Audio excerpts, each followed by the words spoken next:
So for our egg fried rice, I have got a saucepan and I've put some water in it, and I've been just put it on the hob and waiting for it to boil. It's now starting to boil, so I'm going to get my rice. I use about 1.5 handfuls per person, and I find that's more than enough. And then I put my rice straight into the water. I'm using loose rice, but you can use boil in a bag, and that's absolutely fine too.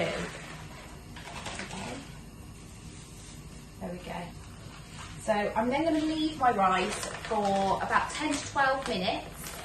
And you might want to stir it every now and again just to make sure that the rice isn't sticking to the bottom of the pan.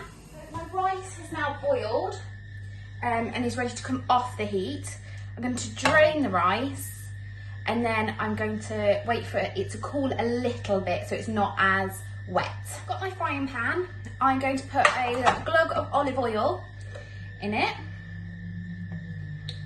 and then I'm going to pop that on the heat and wait for that to warm up a little bit. So my oil's warmed up really nicely. I'm now going to get my egg and I'm going to crack it into my frying pan. Just like so. It doesn't matter if it splits or anything, that's absolutely fine.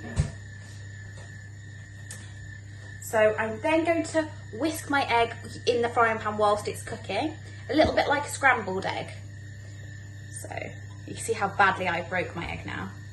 So really making sure that it doesn't turn into a fried egg. Okay, mixing it. This looks absolutely disgusting, but trust me, it'll taste amazing. Okay, so you want to really make sure that it's completely broken up.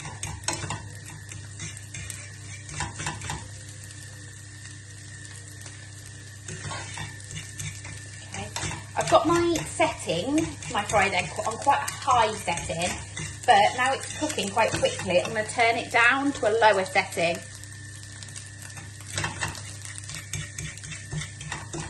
Okay, really making sure that it's broken up and it's not just like a dodgy fried egg. Okay, I can see that that is now breaking up into pieces. So I'm going to get my cooked rice that has been cooling, and I'm going to tip that in here. Okay, it'll probably sizzle a little bit, but that's because it's got water in it and it's just the oil mixing with the water. Do be careful because it can sometimes spit. Okay, now it's up to you whether you want to add anything else in. You can add spring onions, sweet chilli, hoisin sauce, soy sauce, anything at this stage, because this is kind of just the finishing off stage.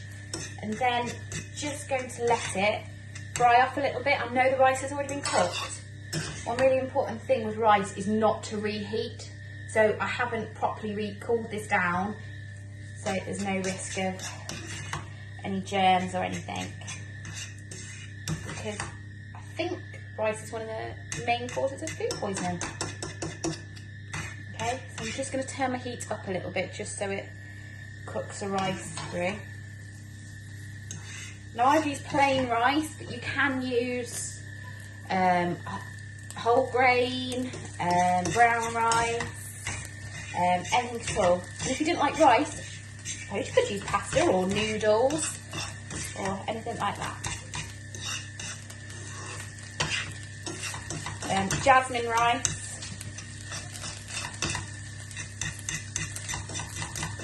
Really, I'm just letting this start to fry off a little bit so it gets crispy on the sides. You probably want to leave this, but make sure you don't leave it, and you can keep stirring it for about 4 or 5 minutes, making sure it is all thoroughly mixed and combined. My rice has finished cooking, so I'm now ready to plate it up. I have decided to have my rice with some sweet and sour chicken, which we made earlier. So I'm just going to dish this up, and I have a homemade Chinese meal.